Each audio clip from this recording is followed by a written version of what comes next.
จารย์ใหญ่มหาสาลีกันตสิโลญาทานบอกเคยถือโต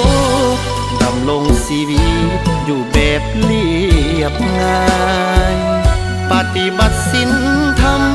กรรมฐานแตกสารเข้าใจผ่านมาหลายยุคสมัยผู้คนเลื่อมใส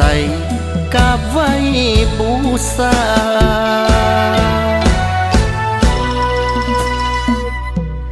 สายนามยังงดงามอยู่คู่ฟ้าดินถึงลมหายใจจะสิ้นความดีบ่สิ้นผู้คนศรัทธา